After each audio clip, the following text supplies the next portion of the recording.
All right, we are live, and the New York Mets took care of business against the Nationals after a trade deadline that had all you motherfuckers relapsing big time. My boy Kev in particular, he had his little Wilponitis moment. This is how I want to like equivalate, or I don't know if that's even a word. Equivalent? No way that's a word. Quantify being a Mets fan. It's like having a bagel, and every so often you get that little taste of onion. That's what it's like being a Mets fan. You get that little taste of being a Wilpon. Yeah. So we had a live trade deadline. It was like a reaction slash recap. Let me equivalate for you. I'll equivalate because it's Mets Fans Anonymous. Yeah. I was probably about like 12 to 9 months sober, 9 to 12 months sober about. And last night I woke up in the fucking gutter with like a needle in my arm. And like no clothes on. And I was like, I need my sponsor. Where's Clem? But I'm 1 day clean. I got my 1 day chip. We are back on the straight and narrow. But yeah, let's just say this. I tried to do this over Twitter, and I ended up looking like a madman because I'm just threading, 240 after 240 or 280, whatever it is. The trade deadline was a disappointment. At the very least, it was a disappointment. At the very worst, I think you could call it like they did a bad job. That's debatable. I think at the very, for sure, I know it was a disappointment in my mind. That all can be true that had nothing to do with the current guys and the current play and the current record and the future games and all that shit. So we were at the time, we were in the middle of a 7-game winning streak. We lost the one, obviously, that Jake game, which was a huge letdown. That also compounded things. It was a bad deadline that threw water on the return of Degrom.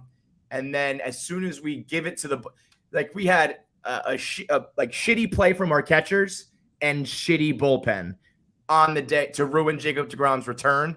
So we went from, bad deadline to all of a sudden it was Jacob throwing a gem while the offense can't hit. And we're holding on to prospects. And I was like, oh my God, it's 2017, all over again. So that was all awful. But okay, fine. Get over it. Let's be big boys and girls. The trade deadline's in the past. We get right back to business. We win a game. We gain a game on the Braves. Also, Yankees lose. And I'm happy again. So it's that can all be concurrently happening. It doesn't need to be all good or all bad at any one given moment. So people are like, oh, I thought you were down on the team when I was celebrating the win. It's well, Jesus Christ. I mean, are you guys children? Are you babies? Do we need to explain that some things can be good and some things can be bad and that can happen all at the same time? Fucking Christ. So back on track as we head into the gauntlet is what this team's always been doing. So it's more about, it's not about, I don't think that the disappointing deadline is going to be missed opportunities. And I just hope it doesn't bite us in the ass because, it's game 7 of the World Series and we need a lefty reliever and somebody hits a bomb to win it. Then that would fucking suck. But I don't think, we didn't get worse as a team. So, it's more about fuck what we could have done, not, oh shit, we did something that was bad. And let me just say, everyone feels this way. Either Kevin will be a little more vocal about it. Either, Frank will be the most vocal, whether it's basically in real life now. He's still banned from Twitter. Kevin will be vocal on Twitter, just sewering our fans. I'll have the thoughts go through my head and just swallow them. Papa Clem, I was with him yesterday. He goes, this offense they're just killing me right now. And I said, well, Dad, they scored 9 runs on Sunday, 7 runs on a max start on Monday, and it was 2-0 at the time when he said it on Wednesday when they were doing it. I was like, we had one game where the bats went to bed, which they just do. I saw the Moneyball meme where it's Jonah Hill pointing to the board, and it's like, this is Jacob Degrom. He's the best pitcher in baseball, but whenever he goes on the mound, the people on his team forget how to hit a baseball. Yeah. And that's basically just what it is. And again, that is very much par for the course when it comes to these Mets. There has to be. The sample size now is too big. It has to be that guys press or do something different or I'm thinking, does Jake ever talk to the guys? Is there like, does he ever say like, you know what, guys, like it's no big deal. I don't care about the wins. I don't care about no decisions. Like we're just, it's I don't know. It can't. It's like 100 starts in a row at this point that they haven't performed for him. It's basically the majority of his career. In the beginning it was like bad luck, and then it was like a freakish coincidence, and then the streak is like undeniable. It's like, what the. Is it somebody's actual fault? Are we doing something wrong? Or is it just literally whenever, baseball has ups and downs and he just always coincides with the downs? I want to say this. I have this working theory that at this rate, I wrote it like 3 years ago, the blog, that he sold his soul. He sold his soul. He cut his hair and he said, I want to be the best pitcher in baseball. And as our girl Ursula did in The Little Mermaid, every fucking thing you do comes at a price. And it's like, you're never going to get run support. It's the monkey's paw in The Simpsons, whatever it may be. And I think it's panned out. However, yesterday was exactly what we needed. An absolute offensive onslaught from the fucking jump. Brought to you by Coors Light, the beer that is made to chill. It helped everyone chill the fuck out because everyone fucking needed that game yesterday. Our boy Phil had Frank the Tank going crazy in the gambling cave as Michael Givens came in and officially was Givens it back. That was tough. So Coors Light, it's the official beer of everything unofficial. It's your barbecues, it's your graduations, it's your weddings, it's all this kind of stuff, all the parties, just living life and enjoying summer. And it's the beer that's made to chill. It's the beer that is this goddamn team, which is 28 games above 500 right now. Is that correct? 28 games above 500. 28 games. So if you guys can't chill for this team at all, just let the Blue Mountains do the rest of the work for you. And not only is Coors Light going to be there every step of the way from opening day to the parade, cake, punch, and ice cold Coors Lights to the Blue Mountains, but you can make the most of your summer with a chance to win exclusive chill merch, fun local experiences, even a trip to New York, Chicago, or Los Angeles. Enter to win at CoorsLight.com/believe. No purchase necessary. Sweepstakes ends August 15, 2022. Game ends September 6, 2022. All 50 U.S. states and Washington, D.C. 21 or older only. Void where prohibited. For rules, visit CoorsLightSummer.com. Celebrate responsibly. Coors Brewing Company, Golden, Colorado. And while we're taking care of business, we have a Francisco Lindor jersey that is going to be given away at 5,000 subscribers. We are currently at over 4,000 subscribers. So the next 1,000 people that subscribe are entered. Boom. We're capping it there. Autograph jersey. And like signed Lindor, authentic Lindor autograph jersey. Yep. So all you got to do to enter is just subscribe. At the rate he's playing at, by the way, hits in 21 of the last 20 of the last 21 games, or 21 of the last 22, 10-game hitting streak. He's batting 400 in that time. The team has won 8 of 9. I don't know if you know about this, but Francisco Lindor es bueno. Es bueno. Es muy bueno. Muy bueno. What is he, like 7th in the NL in F4 right now for all the fucking morons at home? People go there with like everybody else who's a fucking super stud that you would never, ever, ever deny or be like, yeah, but he's batting 260. That's everyone that's a Mets fan is like baseball savant. They love the advanced analytics, except when it's Francisco Lindor. Then it's like, oh, I don't know. He's all they have left. Like, what the fuck are we talking about? All they have left. There's one statistic left that's like not that great. And to be honest, I'm not going to tell you that 260 is a good batting average, but when at times it was like 220, it means he's raised his batting average 40 fucking points. And in the season, anybody who knows anything knows we've moved on from batting average. I don't think that it's totally doesn't matter, but it's Juan Soto's batting 246. And if you don't like batting average, you like home runs, he's third in the NL. He's third of all shortstops in home runs in all baseball. I think he's the best baseball shortstop in all of baseball. I think like if you line them all up, who would you want? I would. It's not like far and away or anything. No, I think him and Trey Turner are very close. But yeah, I would say if you took Turner, I saw some people arguing about Seager and it's fucking Lindor. And actually, we're in the upside down. I saw John Jastrzemski and Sal Licata and that other dude debating, is Francisco Lindor underrated? So we are now at this point, I think he is. Yeah, well, that's what. So the argument that was being made was like, did you expect him to be this good this year? Because a lot of people didn't. Mm-hmm. And so in that case, if he's out, in that case, he's kind of underperforming. I kind of agree with JJ, though. Like, this is what he's supposed to be doing. So I'm not going to use last year's outlier as the the baseline. So, but Can't be the here underrated. here nor there. I'm just saying it's funny that we've come to the point that that's the debate we're having on TV now. If we're doing the archaic baseball stats with the average, we could then say RBIs. He's sixth in in Major League Baseball in RBIs, and I saw the stat yesterday. He is second in go-ahead RBIs, behind only Pete Alonso, which 1 and 2. The fucking team that could never get a hit with a runner in scoring position to save their life, and we lose that game 3-2. That guy and his fucking tag teammate at the fucking cleanup position. It's always double every time. I think you and me both get a lot of our stats from Michael Mayer. Clem. I don't know that guy. I could see him like not liking me or Barstool because I think he's like a very like stat related baseball guy. He doesn't follow me back. We've never interacted. We've never had any sort of anything, but he's like my morning like cup of coffee and newspaper. I wake up, he's in my feed. I see which stats are fucking amazing for my guys. And I'm like, thank you, Michael Mayer. And he has no idea I exist. And he's like one of the most consistent people in my life. It's unbelievable. Like I don't know how any of these guys that dedicate themselves to the minor league, like when trade deadline comes around, they are, they're the rock stars for like 2 weeks.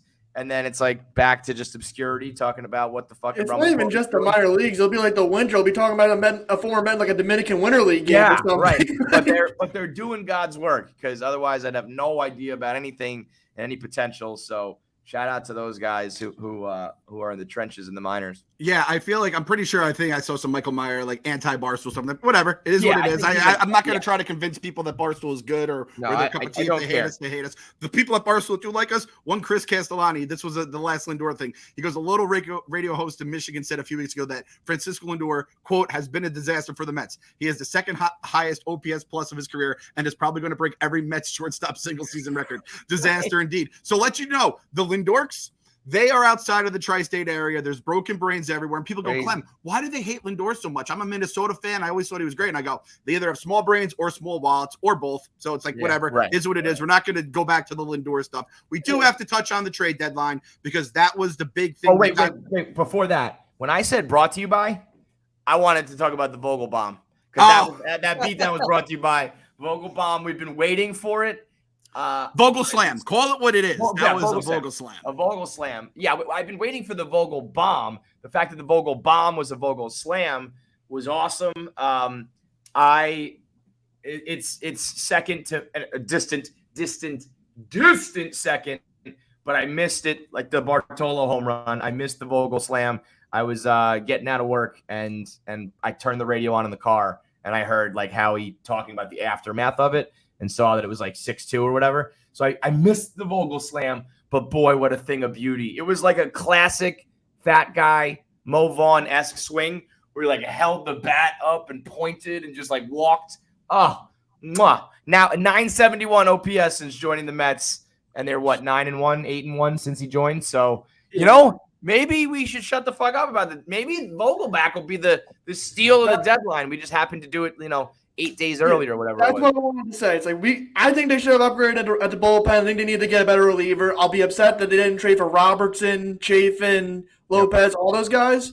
When it comes to bats, I think they did a good job because I'm fine with Naquin and I don't think Darren Ruff for like 3 prospects seems bizarre, but if they were like complete like one of them Thomas DePucky, are we really gonna sit there and cry over him? Like it's in prospects, but like a package of like 4 dudes going for Darren Ruff. But I think that I trust. Okay, so like Clem introduced, it's trade deadline talk time. I would say there's a lot of different things going on. I don't consider like Epler a failure for his GM skills because it's not like he was in on Juan Soto and got out negotiated or they were too cheap in the end. It's not like he was in like we are going after Josh Bell and we got outclassed and worked and all that shit. It's a philosophical difference. That's where we can argue about Epler and those guys. Like, I don't know if we're on the same wavelength, future wise and plan wise, but the actual dealings, it's not like we lost. We just didn't really go after it. That's also a problem, but I don't think it was. And what compounds that is the guys that we wanted didn't go anywhere. No, that's the worst part. It's not like they got outbid for Contreras. It's not like they got outbid for JD. It's not like they got outbid for Chafin. Those teams accept them. Which is stupid for these teams. And maybe, perhaps the Red Sox could kind of be in it, but not really. Those other guys, Contreras, Chafin, I have no clue why they wouldn't move them to get prospects.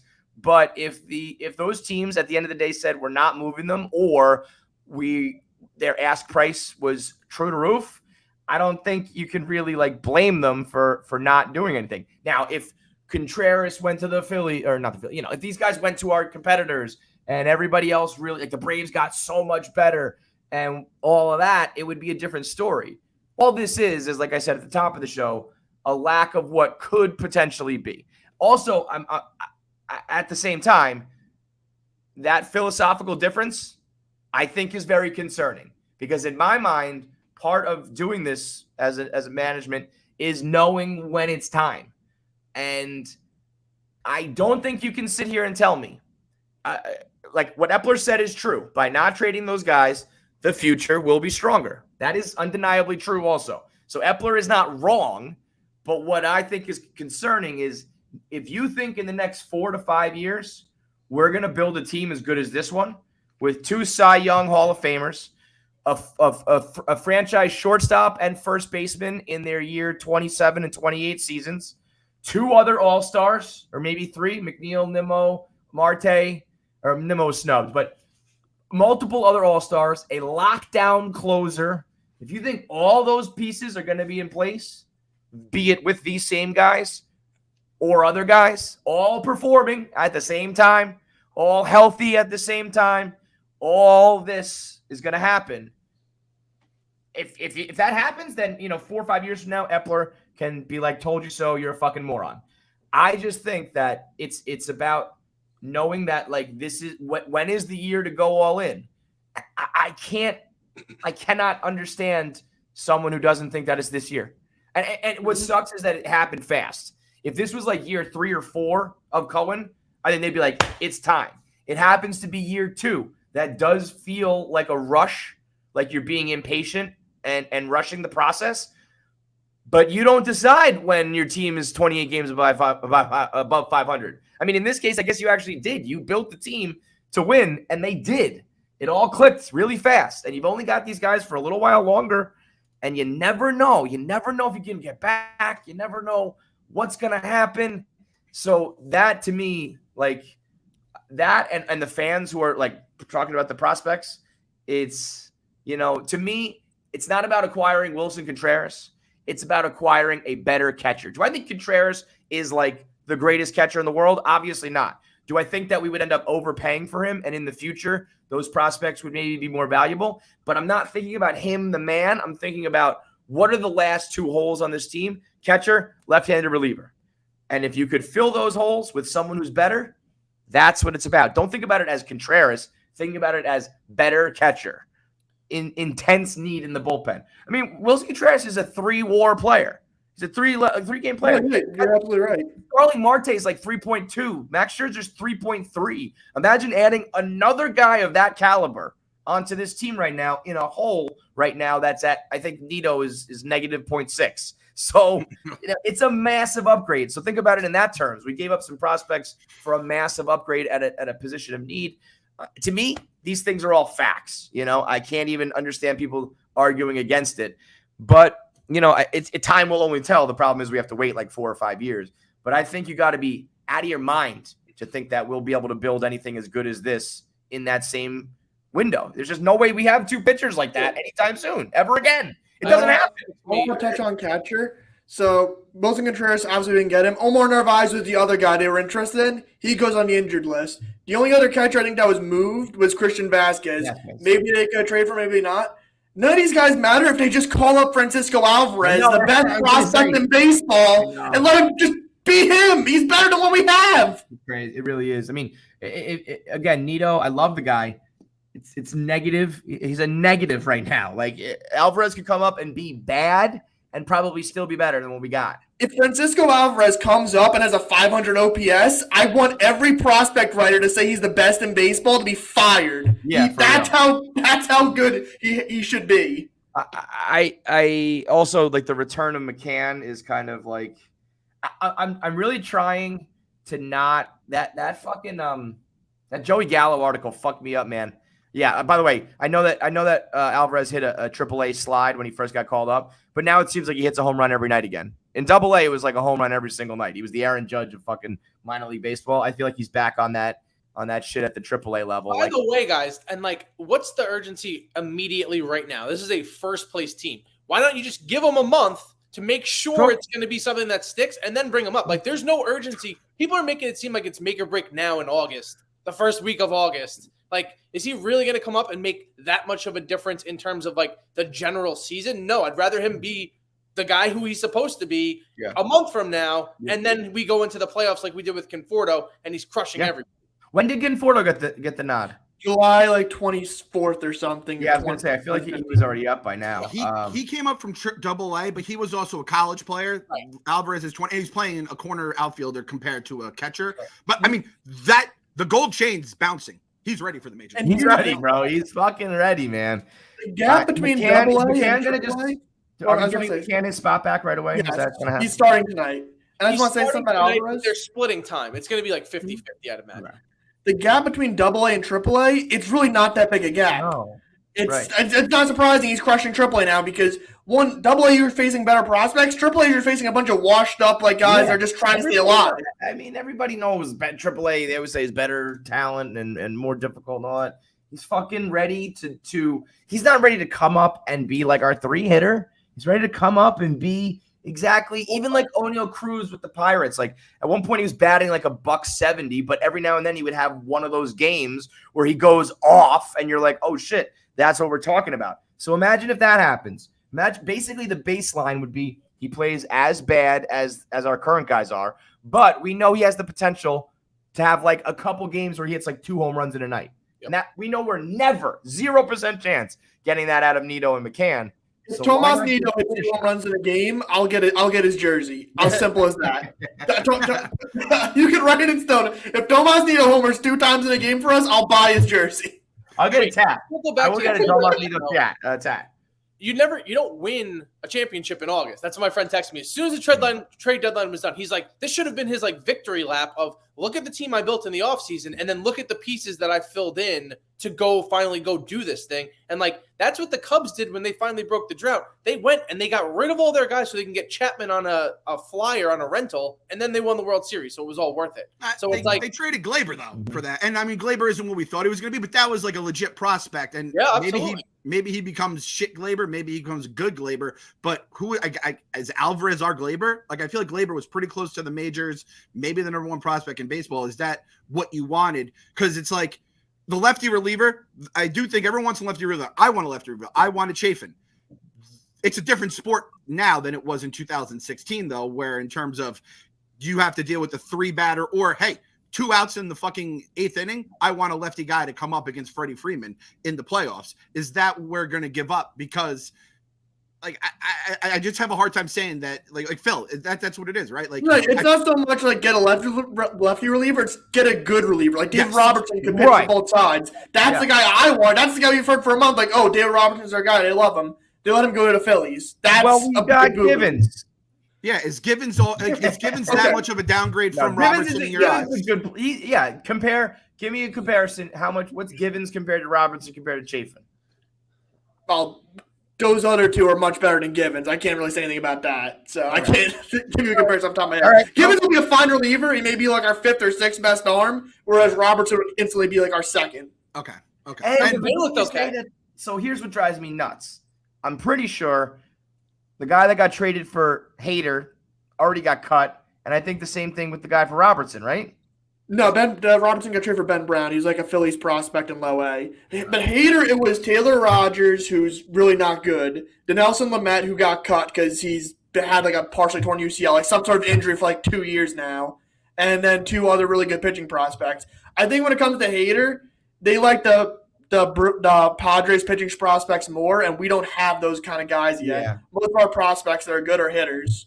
Yeah, I was gonna say we got no pitching prospects really, and if that's what you're looking for. But again, I say this all the time, but like that's a PR thing. That needs to be. Then we need to know that the Brewers said we're only trading Hader for pitching prospects, or that's what we're in the market for. And then everyone would shut the fuck up about that. And if the Nationals came out and said we're not trading you in the division, we would shut the fuck up about Soto. And if we find out that the price for Contreras and Chafin was like Beatty and Vientos and Mauricio and then everybody would be okay. Like they'd be like, well, call it the Cohen tax, or call it bad management on their part, or call it over optimistic GMs who think they're still in the hunt. Whatever it is, we would at least know that it wasn't Epler, fucking up. And here's the other thing about Hader. The Padres have been trying to trade for him for like 3 or 4 years. Like you kept hearing rumors like, oh, are the Brewers actually going to trade him? Yeah, so it's like this has been building up for so long, it just felt like inevitable. Yeah, it was like that like arguably you could argue that like 50% of the work has already been done on that trade, because it was like we've already been talking for a while. Here's the final pieces of it all. I just think that I'll tell you the real problem. That quote the next day, why sacrifice 1.5% over the next 4 years to get 1% better? First of all, what are we fucking talking about? Since when do we talk in percentage gain, 1 versus 1.5? Like, to me, that doesn't sound that bad. Get 1% better right now while we're awesome versus 1.5% worse in the next 5 years. Like, sold, Epler. I don't know what you're talking about, but even what you're trying to sell me sounds like the opposite. So they just did a bad job, I think, of letting the fans know what was going on and how that all happened. But now, get back to where we're at. Well, I was going to say we'll be okay. The problem is the pen fucking sucks. And I guess unless it's going to be McGill in May, I think we're going to have to get through the rest of the season and hopefully, God willing, the playoffs being like, close your eyes, like watch through your fucking fingers, skin of your teeth, get through it. Because I don't think we're going to be confident in anybody except Diaz. They're banking on a lot of guys that I consider like 50-50. Like Lugo can be great on one outing. Ottavino can be great on one outing. Yeah. Like there's guys where like you 2 pitches in, you know what you're about to see. Like that's how Diaz. Yeah, well, that's what scares me. Guys like Lugo, Ottavino, and them are against bad hitters versus good hitters is a totally different world. A good hitter watches him nibble around the plate, trying to get a call. And then when it's 3-1, 3-0, and he's grooving one, good hitters mash those dudes. You know what? I'll say something about Givens yesterday. It's going to be all good hitters. I'll say something about Givens yesterday. Yes, he gave up the five runs, 2 homers. At least he didn't fucking walk anybody, because that pisses me off more in a blowout than anything else. Yes, agreed. Yeah, agreed. I mean, and before we started, I was like, at least he's like working fast. He's grooving pitches. Like, at least I'm like, it's not like it's a slow death. I'm like, at least they're crushing it. It's like, okay, well, there's a hit. Like, he's throwing strikes. I can't say like, oh, he's like just walking guys. Like, look, he got beat. Yeah. That's whatever. Right. And I mean, we mentioned it. So it's Lugo. I mean, Diaz. So 9th inning, good. Knock on wood. You have Lugo. You have Ottavino. You have May back. All back. McGill coming back. I heard on our boy Joe DeMeo on his podcast, McGill was a reliever in college, which I didn't even realize. So that makes everything completely different in my eyes. I wanted the lefty reliever. We all wanted the lefty reliever. If they got Chafin, are we all just like, all right, I still want a catcher? Again, if Contreras got shipped to another team, I'd be even more upset. But Cubs fans are just like, what the fuck's going on? We're holding our dick in our hands like the Mets did with Reyes back in 2011. I want to know, like, I'm sure there was fans of a team that needed a shortstop being like, why can't we get Reyes from the Mets? And it's probably just dickhead owners that, are doing half measures, halfway crook kind of shit. So that's the reason why I can't get too upset at all this. You have to lump Vogel. Everyone was in my mentions being like, you know what? Epler deserved that 9th inning of the bullpen. I'm like, well, then he also deserved the fucking 5th inning when Vogelbach hit a fucking grand slam and put us up ahead. So it's and listen, Epler mode is in fucking hiatus until the offseason. If Epler, okay, how about this, Kev? If the Mets bullpen has an ERA under 2 for the playoffs, you have to wear sunglasses for a month straight. You have to PFT it until yeah. So I think that's fair. That's like a fair way to go. But the difference with me, like, I love to be wrong. I'm fine. Yeah, like, no, I'm not saying you don't. I'm not saying you don't. And Phil, this stat was incredible. It's almost, I thought it was fake. The Mets are 32-6 in games that J.D. Davis did not appear in this season, and they were 34-32 in games where he was. That is fucking. It's atrocious. Atrocious.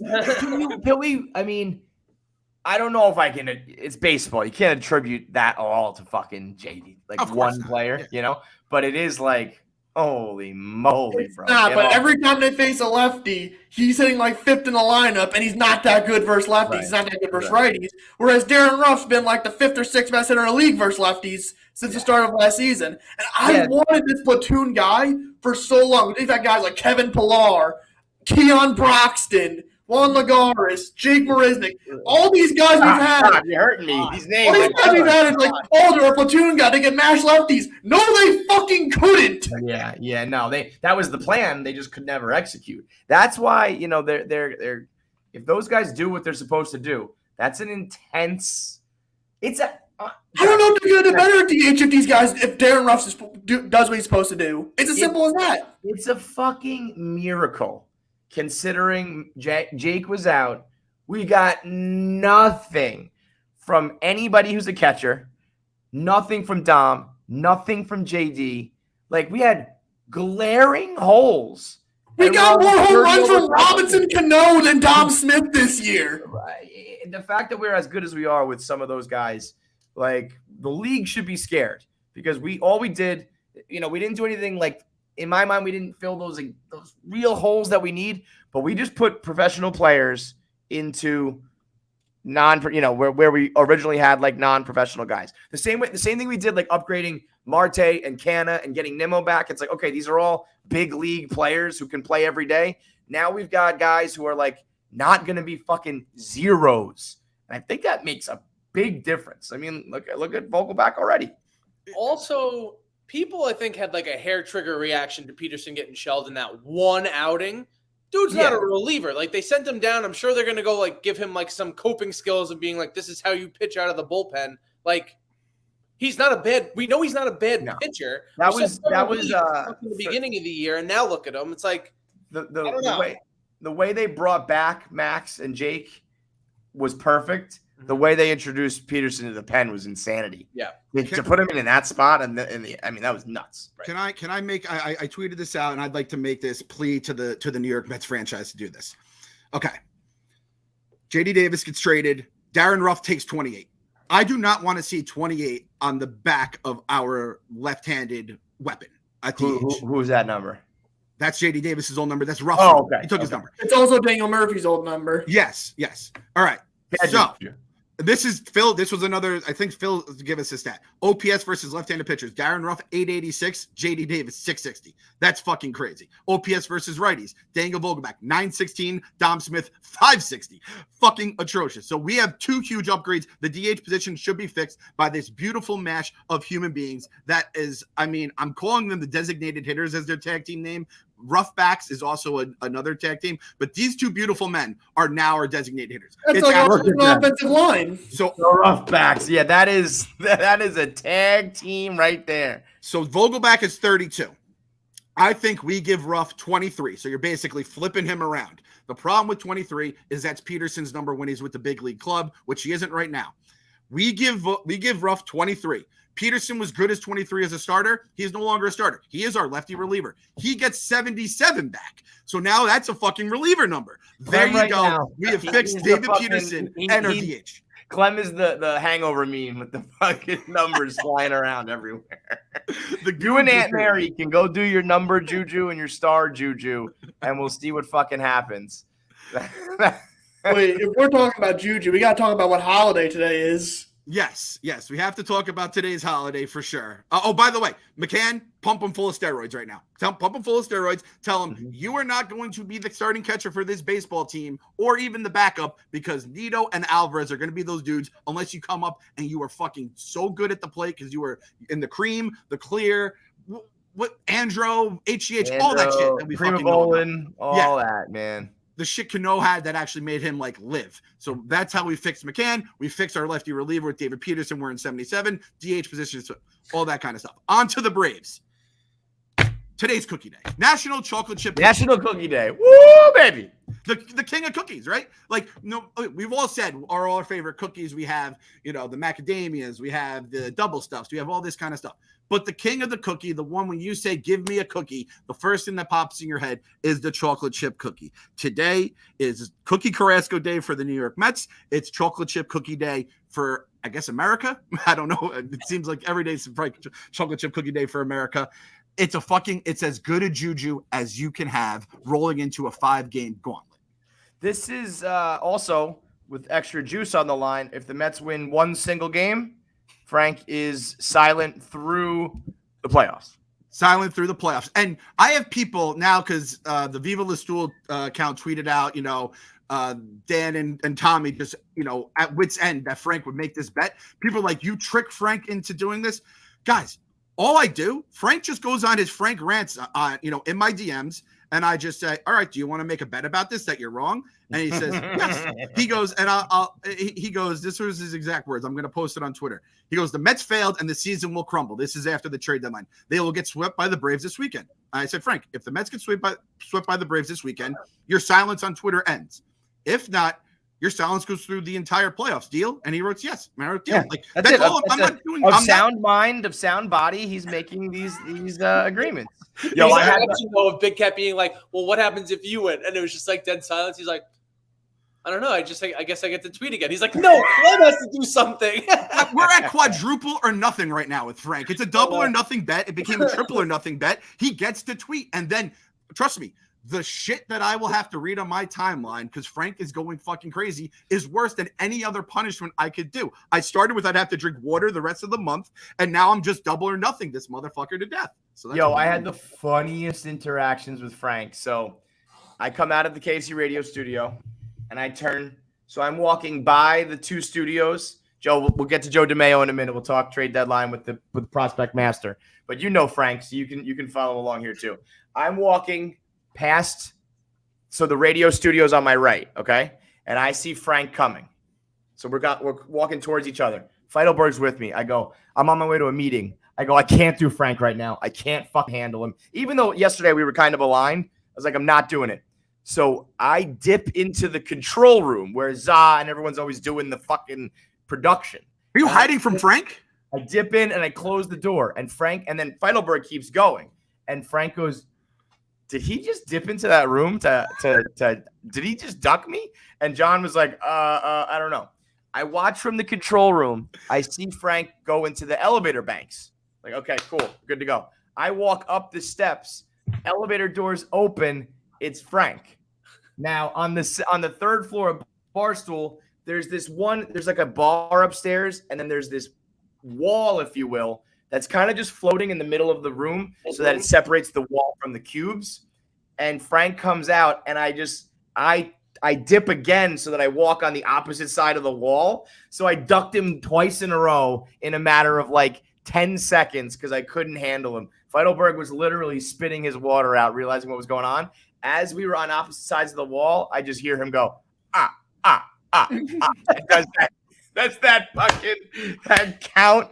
That evil count laugh. He knows what I'm doing, and it's very funny. Like I've been ducking him. I haven't followed him. I've had him muted on Twitter forever. I'm trying to mute him in the real world now. I'm trying to avoid being within earshot of him at all costs. He's something special. He's freaking out. One guy who has never freaked out ever, in the history of this shit is Joe DeMayo, who has never been more right about a guy than Joe was with Edwin Diaz. You're right. I'm wrong. You're smart. I'm stupid. You're big. I'm little. You were right. No doubt about it. Welcome to the show, Joe. Thanks. Appreciate you guys having me. And that is the most. That's the most I'll ever be right. I'm pretty sure. I don't think I'll ever be more right again. So I'm gonna let me just say this to defend for us Diaz, past Diaz haters. There was a time where you were ultimately right about who he was and where he was going, but there was still a little bit of leftover 2019 in him where it was still a tightrope walk more often than not. Now it's like, forget about it. There were still times where it was like bases loaded, fly ball to the warning track, and he gets out of it. But we were still like, holy shit. And because I remember being like, his numbers are good and we're getting it done, but do you still really trust him? And Joe always said yes. Clem did too. I was always like, I don't know if I can trust him yet. Now, if you're still hating on Diaz, you're crazy. But if you were like Joe, take your victory laps, man. Yeah. I mean, I can't really tell someone how to feel, right? Like, that's the way I look at it. I could give you the numbers and you're going to feel how you feel. And I don't blame people. 2019, I mean, you could go back. I kind of backed some of his good stuff that he did that year. It wasn't very much, but a lot of the expected stats and stuff kind of checked out a bit. But the numbers was pretty historically bad, right? Yeah, the numbers were horrible. There's no way around it. And it wasn't just like a bad year. It was like, holy shit. You guys are better at searching Twitter than I am. I'm sure if you search, you could find me being somewhat critical of him. But I knew that it was in there. And obviously, I didn't think he was ever going to be arguably best closer season of all time, which is what we're getting. Which is where we're at, by the way, right? Yeah. I was talking to Pavs about it. Because I think Pavs had said to his friends, like, this is Mariano Rivera-esque. And people were like, get the fuck out of here. And I was like, it has to be because he's striking everyone out. So this has to be. Where does this rank as far as like one of the best reliever seasons ever? As far as I know, and certainly in my life, I don't know of anyone that was like distinctly better other than Eric Gagne the year he won the Cy Young, which remember, there was a time that a closer won the Cy Young. How insane is that? He was juiced to the gills. Oh, yeah. That's all right. So a lot of people were. Yeah, what did he save? Like 88 in a row spanning 2 seasons or some shit? I remember going to like Mets Dodgers games at Shea, and it was Gagne and his setup man. It might have even been Dwanner. I don't remember, but whoever his setup man was, I went to the game. It was the bottom of the 7th. The Mets didn't score. And I just looked at my mom. I go, we could leave if you want. Like, nothing's happening in the next 2 innings. But yeah, it's a historic closer season for Diaz. There's no way around it. Is it one of the best of all time? Probably. Is it the best? I don't know. It kind of depends how you look at it. The fact that we're even like having this discussion compared to where we once were, I would have bet the fucking rent that, all right, maybe he bounces back or like settles in a little bit. But I was like, the good year was the outlier. This is more the real deal. And we're never going to see him be even considered in a conversation with Mariano. And I mean, if we're being honest, 2019 is the outlier. Now, if you look, right? Oh, that's what I'm saying. 2020 was really, really good. 2021 was pretty good. And now, obviously, 2022 is crazy. So 2019, juice ball. Throw it out. Throw it out. Raldis Chapman has the record for Ks per 9 at 14.88, and Diaz is above that right now. Isn't Diaz at like 17.8 or something? It's like 18. Yeah. I mean, I guess obviously we have time to go where wait, the record for a reliever for all time is 14? Ks per 9. Yeah, Ks per 9. I thought it would. I mean, he's blown that out of the water. It's crazy. Yeah, I thought it'd be higher. That's crazy. He's crushing it, I guess. All right, so that, there's no debating that. The big debate now is about this deadline. Where do you fall? Give me a letter grade on their deadline. Yeah, I mean, I think it's still kind of like a B-, C+. Like, I think people acting like there was a failure are probably a bit extreme. The way I look at it is where they whiffed, and I've heard you guys talk about it, and Meek and you and I were tweeting about yesterday, whiffing on getting a lefty reliever is kind of inexcusable, in my opinion. Yes. Like, all right, Andrew Chafin didn't get moved. Maybe for whatever weird reason, they wanted a lot for Andrew Chafin. Fine. But you mean to tell me you couldn't find some average lefty reliever on one of the many bad teams in baseball and just get them for something? Like, every lefty reliever in the sport needed a high-level prospect. I find that hard to believe. Yeah, that's what I mean. Like, people were like, well, Chafin didn't move, and which other lefty relievers did move that you wanted? It's like, well, just because other people didn't get them doesn't mean there weren't, like you said, there are left-handed pitchers on the planet available. Yeah. What I would have just taken Aaron Loop's money back. It is a little annoying. Great, but just we'll take the $9 or $8 million for next year, whatever that number is. Yeah. And we'll give you almost nothing. And so I think they whiffed there. As far as the righty reliever, like, it's kind of hard to say anything nice about Michael Givens after yesterday. That wasn't You can exactly say this. what I will say this. He will not have an outing worse than that this year. True. And if I'm wrong on that, that's fucked. Yeah. That game, whatever game that might be, is a bad game. Yeah. He had like 16 consecutive scoreless outings before yesterday. So he's been on a run of pitching really well. So kind of, it was due, and it just, the timing didn't work out. But getting Givens for the price that they did versus a Robertson for what he went for, I'd take the Givens trade over the Robertson trade, because I know people went on just like MLB Pipeline's rankings where like the Phillies traded their 25th prospect for Robertson. That's nothing. He's thought of much higher in the industry, much more, probably closer to a top 5 guy in that system. So that was a big price for a rental. So I'm good with Givens.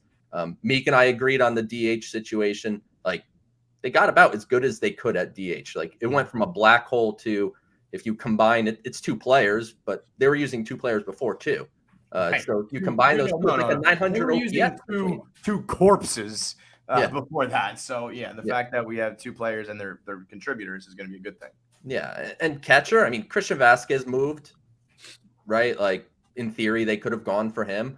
But I mean, were you going to trade contractual control of someone like Tomas Nido and prospects to get Vasquez, who's going to make a difference? There's no question. He's a better player than Nido and McCann, but he wasn't an impact player. No, I don't think Christian Vasquez would have been. Anybody who's saying that now, like, I would have loved it. That's hindsight, and you're just being a liar. Right. Yeah. If Contreras moved, we would be having probably a different discussion. But that's what I said at the top of the show. You can't crush Epler for just having a philosophical difference. Right. I mean, I can argue it, and I think he's wrong. Yeah. But it's not like he went after Contreras and Contreras ended up in Atlanta or something like that. Right. It's just that he didn't go after them. But everybody wanted Contreras or JD Martinez or Josh Bell. Anybody who says that Christian Vasquez was like the one they wanted is a fucking liar. And would it have been an upgrade? Yeah, but I'll say it. No, Nido, untouchable. I need Nido on my team. Untouchable guy. Nito's a great backup. The pitchers love throwing to him, and sure, the offense isn't very much there, but he's also kind of clutch though sometimes. Yeah, so yeah. So I mean, ultimately, where did they really go wrong outside of lefty reliever? Like, who got traded that you look at and you go, the Mets should have done that? I think, first of all, I think that's similar to what we just said about the left-handed pitcher, though. I don't think you can just judge on who was traded. It's also about who maybe you could have got that you didn't get out there and you weren't aggressive enough. Like, I definitely think Epler loves these prospects. And so had they been more willing to part with them, I think there would have been more phone calls and they would have got creative. And what about this guy? And what about that guy? I think it's kind of crazy that Hader was moved without any sort of, at least that we've heard of, bidding war or anything. Like, telling me that if you picked up the phone and said, hey, we're making Hader available to the Mets, like, do you want in on this? I mean, Hader to Diaz, to me, if you get, the good Hader, not even the, untouchable Hader, just the good Hader, the game becomes 7 innings. We're talking about old school Yankees with Rivera to Wetland in my mind, if you have a duo like that. So, like, that's a guy who I don't think we ever were even considered, but I would have liked that. Also, Jorge Lopez from the Orioles. I was just going to say that. Lopez is one free agent at the end of the season. He's got 2 more years of control. You could just at least shore up your negotiating position for next year if Diaz decides not to re-sign with us. Like, there was a lot of pieces where it was like, was he just not calling and checking in on these guys because it was like a weird season where they expanded the playoffs and they're like, oh, well, they're technically a fringe team, so maybe they're not going to move these guys. Like that, I thought he was an impossibility to be moved because he had so much value for them. And then he gets moved and it's like, well, what the fuck? You picked up the phone and checked in on that? Yeah. No, I'm with you on Lopez. That's a good one. That's why I asked, because honestly, I don't remember every single person that was traded. So Lopez is one. Like, you could have done Lopez. Robertson. Robertson's one. Yeah, but Robertson with that, I wouldn't have paid the price point. That's what I was. What would it have been in our terms? It would have been probably like a Calvin Ziegler type of guy. See, the shit better than last year. See you later, Calvin Ziegler. I don't know who the fuck you are. Yeah, I just don't. Do you think that's a good name? Calvin Ziegler's a good. I don't even know what position he plays. That's a good fucking name, though. Like, here's the thing. It's that tough balance. Like, I'm a prospect guy. We know this. Like, that's not news to you. But I also want to see the Mets win, but I want them to. I don't think David Robertson's making really like that significant of a difference versus Givens. Honestly, All like right. I mean, that might, yeah. That's Like I think there's a difference. He's better. He got traded for a better prospect. Like no offense to Saul Gonzalez, like the Michael Givens trade was fantastic. They traded a guy that if I were making a top 30 list, probably wouldn't have made it. So that was really good. Lopez, if you wanted to get him instead of Givens, that price seemed pretty reasonable. I would have been game for that. I think on the offensive side of the ball, they couldn't really have done much better than they did. Like, I mean, we're going to go get Trey Mancini, who's a bigger name, and he could play every day, but he's, you know, a good 780 OPS kind of guy. So if you combine your DHs, you're 100 points better. Joe, have you heard anything?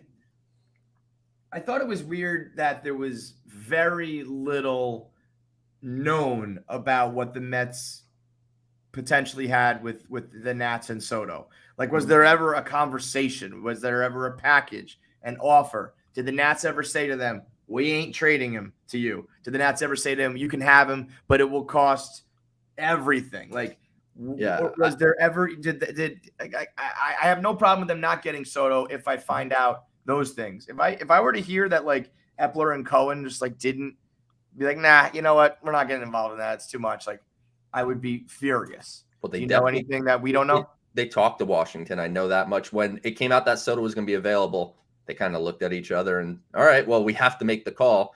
I think they made the call knowing in the back of their head that they would just be told to piss off, essentially. But were they? Like, that's I don't know for sure. So I don't want to make anything up. Yeah. But I know they called and clear. My guess is the Nationals were like, we're not trading him to you. Like, more or less. That would be my best guess. I don't know for sure, though. I think it would go a long way to know that. And honestly, I would just, if I was like the Mets, I would just fucking lie about it. I'd be like, yeah, they told us we couldn't, you know, just let the fans know that in some capacity so they're not. Yeah, like, Soto obviously would have been the dream.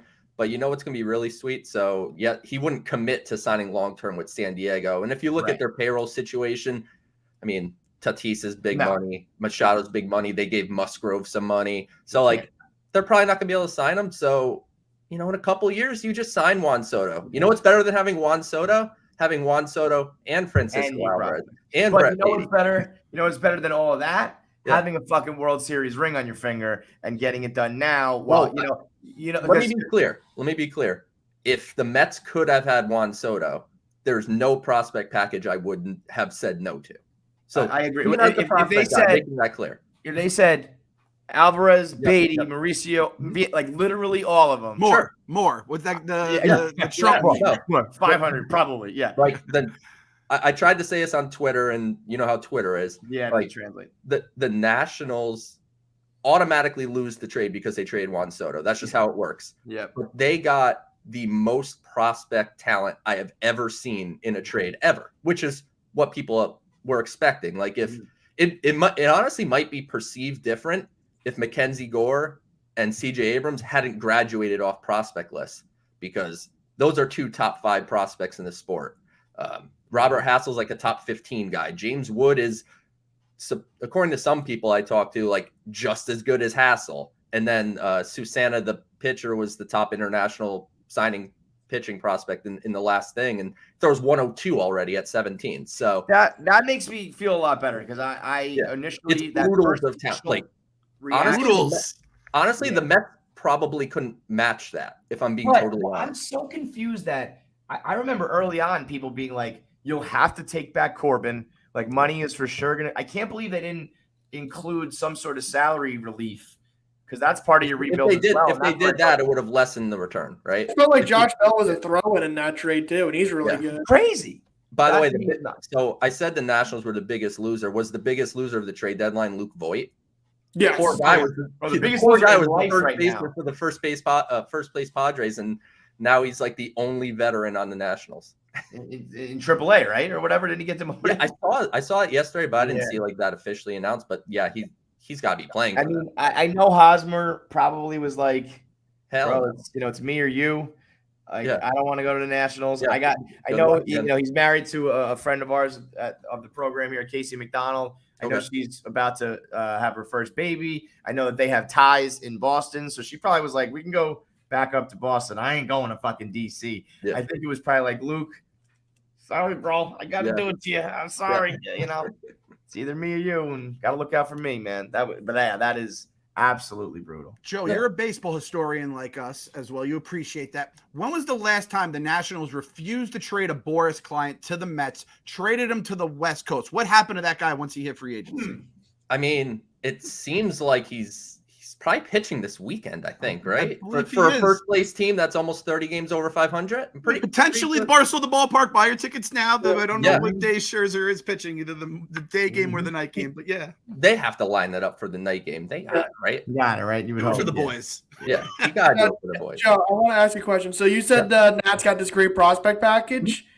Can you touch on what the Nats are in terms of player development and getting those prospects? Yeah, they need a lot of work in their player development. So that's something. So I mean, the prospect talent, like you said, was great. That matters, but there are some player development systems that maximize said talent, and there's some that don't. If you have any, if I was a top prospect, Mhm. and so I'm worried about my career and development, and I don't want someone to fuck it up, and I need coaching and help and all that shit, and I know I'm going to the Nats where they're the worst.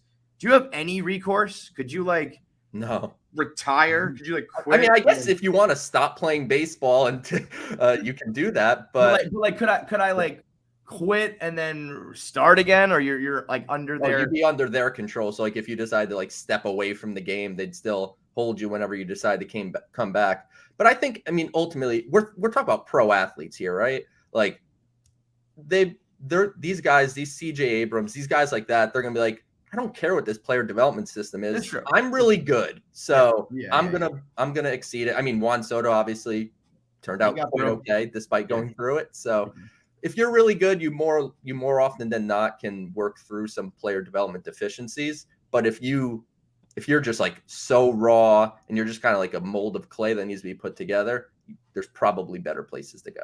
I mean, they're trying to sell the team. They're looking at the broader landscape of the NL East with us and the Braves, and they're like, well, fuck it. We got a 5-year rebuild coming up anyway. You might as well try to get as many as you can and replenish. My guess is the ownership thing is a great point that you make. My guess is that was what spearheaded the Soto trade, because a new ownership group is coming in Washington. The last thing they want to have happen is, what's our first thing? Trade the franchise 23-year-old player.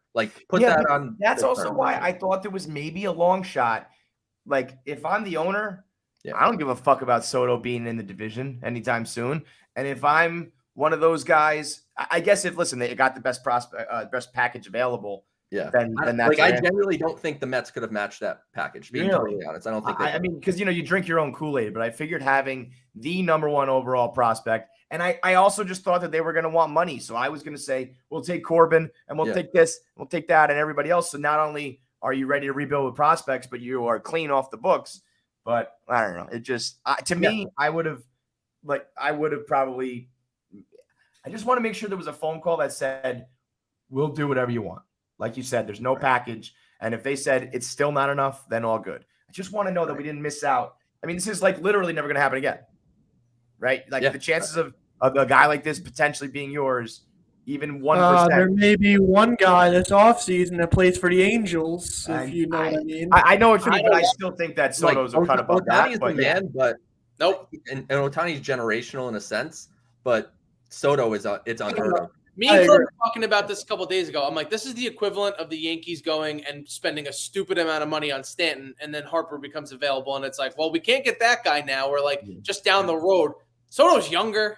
Soto plays one position. You don't have to worry about problems. I think Ohtani's eventually going to pick probably batting and stick to it and be great, but I don't think anything close to that. But yeah, man, if you could get a couple of years of his, playing both ways, not only would it just be electric, but I mean, it'd be obviously so beyond impactful. Obviously, it's kind of like combining. I'm trying to remember what someone said. It's like if you take Matt Olson and Luis Castillo, that Shohei Ohtani. Yeah, right. And which is pretty crazy. So I think Ohtani bears watching. I mean, obviously the Epler connection, Shohei was straight up in his initial press conference that Epler was a big reason he chose the Angels, because Billy flew to Japan multiple times to recruit him and everything. Like, he put on the full court press. So would it shock me if you saw Shohei Ohtani as a Met, either in trade or maybe next offseason as a free agent? Wouldn't shock me. Because I've seen Kev tweet and other fans tweeting at me and everything about like this window. Like, my question there is, like, are we forgetting who owns this team? Do you think Steve Cohen is just going to let Jacob Degrom go to Atlanta, which is what everyone's all obsessed about? Like, is he just going to let Jake walk and then be like, that stinks, can't replace that? Like, Steve Cohen's going to go do something big. I think people are raging right now, and I get it. Like, the deadline was a letdown. And obviously I think Phil and I think more like they're better. That's ultimately what matters. Mm-hmm. But the general fan doesn't care about just that. They want the big name. Like, if they got JD Martinez instead of Darren Ruff, I think the perception of the deadline is much different, albeit the results honestly may not be any better. So it just, I get what people want. I try to bring a semblance of like logic and perception and like kind of how organizations think, because I'm obviously a diehard fan, but I've taken a bit of a step back as I've gotten a little older and understand kind of the inner workings a bit, that I'm a little less like crazy emotional on like specific names and things like that. It's about production. If a guy's on third with one out, they just got to get him in, whether it's Darren Ruff or JD Martinez or whoever, it doesn't matter. So yeah, a little disappointing from a name value thing. They got better. Did they get better enough? We'll find out in October. That's the fun part. Yep. We're going to find out in October. This isn't a team that needed to make moves to make the playoffs, to push for a spot. They're going to the playoffs, barring something completely catastrophic. And the reality is, whether the Mets win the World Series or not has nothing to do with Darren Ruff or Tyler Naquin or whoever was traded at the trade deadline. It is Max Scherzer and Jacob Degrom. If those guys are healthy and themselves, the Mets can beat anybody. I don't care who's in San Diego's lineup, who's in LA's lineup, doesn't matter. Yeah. And we had Phil on last year, and him and Kevin were arguing because Phil was like, what the Braves did was very important. It's not the sexy names, but it's guys that, they played the matchups. They got what they could get. They lost fucking Ronald Acuna, and they still won the World Series, right? So you just need to get hot at the right time. Yep. I mean, the World Series MVP had like a negative 1.3 WAR at the deadline last year. You can't protect those things. And baseball's stupid. That is the core of this entire fucking thing where everyone's arguing. It's stupid. Stupid shit's gonna happen. A bounce is gonna go one way or another, either for the Mets, against the Mets, for the fucking Padres. Whatever. The Padres might have made all these moves, and they don't even make it past the wild card game when it's all said and done. Like, there's nothing you can do about that. And I will say this about it's the wild card series, so that may like influence these teams more to go for it, like those wild card teams like the Padres. That may be like Mariners shirt for Luis Castillo. It's like, oh, we're playing for a playoff series of 3 games, not just a one wild card game. The crazy amount of wins that we have stockpiled to start the season that everyone just discounts because the Braves got hot. That shit's important because we have the lead. We've had the lead. The Braves had the most ridiculous run against, mind you, shitty teams that no one wants to talk about, but it was a bunch of shit teams that they didn't lose those 50-50 games. They just won those 3-2, 7-6 games that they had to win against the A's and the Nationals and all that stuff. And we still have a 3.5 game lead going into this 5-game gauntlet and our September, which when we bring up Alavarez and we hopefully are getting May and Givens and getting our bullpen kind of all lined up, we're going to be facing all the teams that the Nationals feasted on back in June or whenever it was. So that's why I try to tell people, like, just relax, enjoy this fucking season. I had this written down the other day, and I think it's even gotten better. The 2006 Mets, the glorious Mets, the team that I say is like my favorite, the most like relaxed that I've ever been in my life. It's because they didn't have anyone chasing them with the Braves. They had a plus 103 run differential in 2006. The 2022 Mets right now, this team is already at plus 98. So they are going to be 102 after yesterday. 102 after yesterday. So there you go. They are 1 run behind that team. And let's just say the Mets, I think, are going to win more games than they lose the other way and probably add to that run differential. It's just the fact that there is a team in our rearview mirror this year that everyone kind of can never get. But like in terms of quality of team, I think this team crushes 2006 just because of the starting pitching. It was Pedro, who kind of was already starting to lose it a little bit. Wasn't the Pedro. I mean, 99 Pedro is a fucking, a myth at that point. And then who was it? Glavin and fucking Ali Perez was starting game 7 of the NLCS for us. Let's not forget that. Yeah. No, you're absolutely right. Like, you and I were texting about this the other day, actually. It's like, those are probably the 2 best teams in my life, 2006 and this year. So I'm going to enjoy these next 2 months. And the reality is they have 58 games left after yesterday. 12 of them are with that team that's in the rearview mirror. So if you take care of that team, you're probably going to win the division. If you don't, you're probably not. So I honestly think we overthink these things kind of day to day because we're obsessed fans. Sometimes it is that simple. Like, if you just take care of business with the Braves, you're probably going to win it. Because like you said, the Mets have some easy games, especially in September. September's a largely easier schedule for the Mets. So they're great. Could they have gotten better? Sure. And I know it's kind of tough to do like the what if thing, but like, I don't look across the landscape and feel like the Mets like missed on anything other than lefty relief. Like, they didn't need starting pitching. They filled the offense the way they could. Like, Christian Vasquez would have been like an okay upgrade, I guess. But like, if they got him, I wouldn't be like, World Series race is on because of Christian Vasquez. So they're really good. We should try to enjoy it. And I understand both sides, and all these prospects they kept, they can be available in the offseason. Lefty specialists are for cowards. We have to say that as well. Fucking throw up your guy, 3-batter minimum, all this kind of stuff. Lefty specialists are for cowards. And we've talked about it. And, Alavarez, everyone was dying for him. He struggled a little in AAA, but now we're getting the nightly moonshots. As someone that is, very plugged in with that, would you be surprised if the Mets called him up in September, try to get him behind the dish a little bit to see his defense? And like, I know Epler said, not in the process, the process now, he's not going to be up, but I think we can say like he does a very low bar to clear McCann and Nito's, offensive numbers, who, by the way, like, let's not discount, this is a pitching team at its core with defensive catchers is a very important thing to have. You cannot just discount the catcher position. Yeah, I think it is possible. I don't think it would be much before September 1st. And I was looking up the rule yesterday. I think anyone that's on the 40-man roster, which Alvarez is not, prior to September 1st is eligible for the postseason. So if they wanted him postseason eligible, they'd have to call him up on like August 29th or something and sacrifice, be like short a pitcher for a day. But for those like kind of crying for it now, you're not going to go short a pitcher on August 3rd, 4th, whatever today is. Like, you're not going to go short a pitcher now. And like it or not, they're not cutting James McCann and eating his contract right now. They're not cutting Tomas Nido because he's out of minor league options.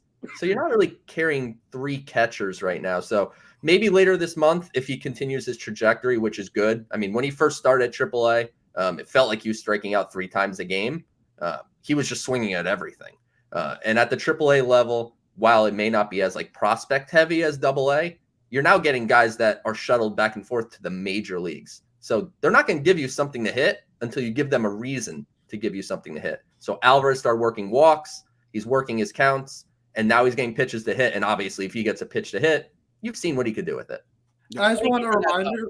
What's People don't watch it game in and game out, and then they look at the stats and they're like, well, this is a no-brainer. And it's like, there's ebbs and flows. You're going to plateau at all of these different levels. And then there's all this tape on you. And now you have professional pitchers that know how to pitch you. You don't want to come up and then he just struggles and then you send him back down. It's like, well, what was the point of that? Let him at least figure it out at that level first. I want him up when Alvarez comes up. I want it to be for good. Forever. That's the way I look at it. Like, I don't want him coming up just to like appease people or add a little juice. Because you remember before the deadline, people were like, just call him up. Why not? See what happens for 2 weeks. Like, no, just when they feel he's ready, call him up and never look back. That's how I want the Alvarez situation. I want a reminder. What's the September call-up rules? Like, how much rosters expand again? 2? So it goes up to 28. They can carry 3 catchers. That's no big deal. Yeah, exactly. And then if Alvarez does come up for September and he's a part of that and like hits or whatever, you could just not carry McCann or Nido on the postseason roster if you want to. Like, but I'm pretty sure, I know the rule changed, but when I looked it up last night, I think You just have to be on the 40-man roster by September 1st. So they'd have to call him up a day or two before. But yeah, it'll expand by 2. So that gives you the option to carry that third catcher. I don't know if the pitcher will expand where you could add another reliever or whatever, but yeah, it expands by 2 in September now. And just a warning to the Mets fans too, again, the Panic City, the Chicken Little shit. I remember 19-year-old got called up, big prospect, batted .220, had a .672 OPS, 5 home runs in 40 games. And then he came up and was Mike Trout the rest of his career. Like if he doesn't fucking just match from day one, Francisco Alavarez is 20 years old. He's gonna be all right in the long term, God willing. Yeah. The problem is in the current landscape of the Mets being nearly 30 games over 500, going for a World Series, Alvarez would have to hit from day one. Like if you call him up this year, there's no, like, you can't deal with the growth. Like if you called him up next April, then it's like, all right, you could deal with the ebbs and flows because you have 5 months of him figuring it out. But right now, and certainly over, I mean, especially when you get to September, right? Like every single day counts more in September. As much as, we like to say like every game is equal, we all know that's not the reality. September's different. Yeah, and when the Mets are in the field, he's a part of every single play because he is the catcher. And I don't want to just trade away Nito and McCann behind the plate, as crazy as it sounds, just to be like, oh, this guy's bat is in the lineup. Because that DH, those 2 big boys, they're going to do some work, Joe. They're going to bring the juju and they're going to bring the fucking bats, which, again, Dom and JD did not do. But you said it perfectly, Joe, as usual. The biggest thing that matters, Max, Jake on the mound. And I mean, all the news, no news is good news. Everyone said Jake looked good. I believe, what did Hefner say? The plane is taking off now. So that's where we are. We got his extra rehab start against the Nationals AAA team, which is in the majors. And we get him on Sunday. So that's basically all that matters. At this point, it's just, is Jake healthy? Is everyone else healthy? And we're going from there. So the preview, we got the Braves coming up. We said it's cookie day today. Good. What's your number 1 cookie, Joe? Number 1 cookie? I am the plainest human being you're ever going to meet. Like, just give me a good sugar cookie, man. Like a good sugar cookie. That's fine with me. If you want to throw a little frosting on it, or something, some sprinkles, I'm good. But I'm like a child. I'm like a child, Clem. Children like good cookies. That's the scariest thing about it. But hey, whatever. We're not going to cookie shame on this podcast. We've been through that a million times. We got Cookie Carrasco tonight against, who is it? Is it Wright tonight? Kyle Wright tonight. Yep. Kyle Wright tonight. Walker Anderson tomorrow, which Anderson's the one guy I hope we can get to. And then as of now, it says here in the problems in ESPN that Scherzer freed in the afternoon. And then Odorizzi against, is it Peterson? Would Peterson be Saturday, whatever Scherzer doesn't start? Yeah, for sure. And then Degrom Strider on Sunday. So the fucking gauntlet is here. 5 games in 4 days. Frank the Tank's Twitter jail, bail, whatever you want to call it, on the line. I think we're all, I mean, at this rate. Your ability to play off Frank's emotions, I mean, in the sense of betting, it's masterclass work, Clem. Just logic. It's just like, come on, man. You don't believe this. Yes, I do. Okay, then let's bet on it. Okay. And it's like, and to his honor, to his credit, he is an honorable man. He is not, he's dabbled. He's walked the line like once or twice. And I said, hey man, you can't retweet. Like you have to kind of explain the rules. He told me he was going to wear a Milwaukee Braves hat if he broke it when Jelly Rodriguez almost blew that game against the Padres. And I said, Frank, you're wearing an Atlanta Braves hat. So we've settled on the _A, the lowercase, like the Hank Aaron A. Oh, so okay, he's already preparing himself for when he breaks his fucking pennants. But 3-2, I think, is what we all happy with. If 2-3 happens, I'm not gonna act like the sky is falling. 1-4, fuck. 0-5. I mean, I release Frank the Tank from jail, and he comes out like the fucking Kraken and just swallows us all whole. Basically, is what happens there. I think Can't have all that happen. Yeah, that means they beat Scherzer. That means they beat Degrom. I mean, that means they beat our entire fucking staff, basically. So that is outright disaster. But again, this team is different. That stat on ESPN, did you guys see that stat? Whereas like the Mets have not lost a series against the NL East, which is the longest stretch since I think the 99 Braves are like 15 series or something. So it's like, if you guys can't believe in this team now, 28 games above 500, in first for almost wire to wire so far. I don't know what to tell you. Our boy Kevin's gone. He's like Kevin has been converted. At that rate, I don't know what else to tell you. So Joe, tell everyone where they can follow you, read you, hear you. Again, the Mets Pod, my boy Pally, he was like, you got to listen to the Mets Pod this morning. It talked me off the cliff because after the trade deadline, everyone was losing their mind. And you're the one who told me McGill was a reliever in college, who kind of like made me chill out about having him. I'm excited to get him in the pen if he, God willing, holds up. Yeah, and you're going to wonder long-term if that's kind of McGill's long-term home, because he's now had like 3 different kind of like arm deals as a starter. So you wonder about that. But as far as where you find me, Twitter handles there at PSL to Flushing, the Mets Pod, wherever you get your podcasts. And you can read me writing at sny.tv. I'll be putting out a new top 20 prospect list here in the next couple days. So thankfully, I didn't have to touch my top 10 that I wrote like 3 weeks ago. So I just get to update the blurbs there. But yeah, that's basically where you can find me. And appreciate talking to you guys as always. No, man, you're the best. You're my go-to for all this shit. And actually, while I have you here, we were going to touch about it. Like Guillorme's kind of getting I feel like Escobar's kind of getting squeezed out a little bit, which thank God, bat him against lefties, not against righties. We could have a platoon at third, like we have the platoon at TH. I'm 100% fine with that. But we do have like third base is our spot. Am I a Beatty guy or Vientos guy? So I feel like Beatty is the long-term solution here. Is that right? Yeah, for sure. So last year the Mets they had Vientos and Beatty on the same team with AA, and they were kind of alternating playing left field and third base. And this year they're at separate levels because Vientos is at AAA. And for like the last month, he's basically barely played third base. I think Vientos is kind of a first base DH at this point. I think he has enough bat for it. Like I'm a Vientos guy. He's kind of my gut feel guy, but Beatty is certainly your long-term third baseman. And, like he's overdue for that promotion to AAA. I think he's conquered the AA level. I think he hit 370 in July in AA. Like, yeah, he's absolutely on fire. He's pulling the ball finally. Like that's the biggest thing. And this was a thing for Dom Smith early in his career. He had power to the opposite field. That was kind of Brett Beatty. Brett Beatty's now pulling the ball with authority, hitting 415, 420-foot home runs to right off lefties. So he's quietly like a top 20 prospect in baseball, and just people just don't talk about him, and he's kind of low key. So I think he's cool with it. Alvarez has all the chains and all the God and flash and everything that comes with him. Beatty just shows up to the park, does his thing, hits, works counts, works hard. I think fans will like him a lot for sure.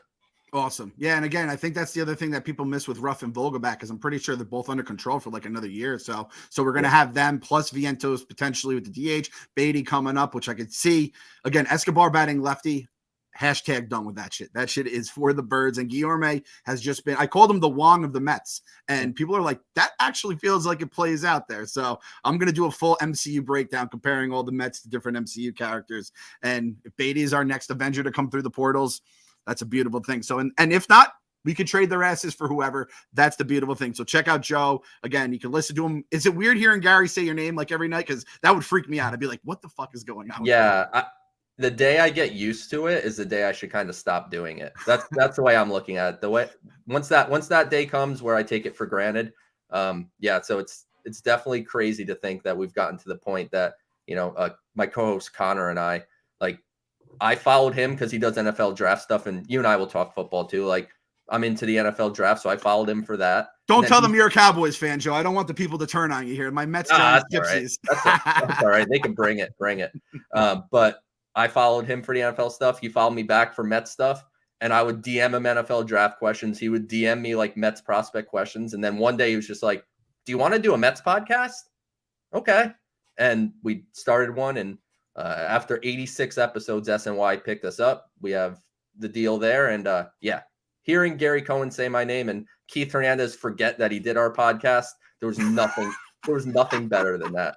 And our boy Gelbs corrected him. Did you hear that spot? No, I didn't. That's so incredible. It's like the first day that Keith was back from after he got his number retired and everything, they read the promo for the Mets pod, and Gary goes, "Keith, were you ever on the Mets pod?" He goes, "Nope." And all of a sudden Gelbs comes on like 30 seconds later. He goes, "Hey Keith, you said you weren't on the Mets pod. you were on like a month ago for 37 minutes. 37 minutes, not even a Keith hit. just goes, I'm going to blame it on old age. That's a beautiful thing, man. Oh, I mean, Kevin got like 10 minutes in Keith's like car that was driving him around. So I just love that's Keith Hernandez. We met him in the booth once, and he's like, "Oh, so you guys want a picture, huh?" I was like, "Okay." Like he's Keith Hernandez, right? It's like that's who it is. No, that's like a Keith. great story to have for you right there. Yeah, Man. Keith is Keith, and there's no unapologetically so. Like it doesn't matter if he's on air, off air. He is him. There's no question about it. He is him. Perfect way to say it. So, again, follow Joe, listen to Joe, all that kind of stuff. It's such a more, I love listening to it because it's so much more professional than ours, where we're just kind of just ranting and raving, going back and forth. You guys have the nice structure. So it's a really good listen. And again, follow him. And I mean, we're basically at the point now, it sounds kind of crazy. 86, you had like the veterans, you had some young guys that were good, a lot of high price, money guys. But then there were like studs in the Mets system that would come up. You kind of got them a little bit in the playoffs. And then through the years, you kind of had him with Hojo and stuff like that. I feel like we're kind of in that spot. So Joe's is going to be a must follow, listen, watch, read, all that kind of stuff. So the gauntlet starts tonight. I don't know where we're going to be on Monday. I hope we're in a good place. But you know what? After this fucking last little scrap up with the Wilpons talk and stuff at the deadline, no matter what happens these next 5 games, gotta believe. Gotta believe. I believe. Gotta believe.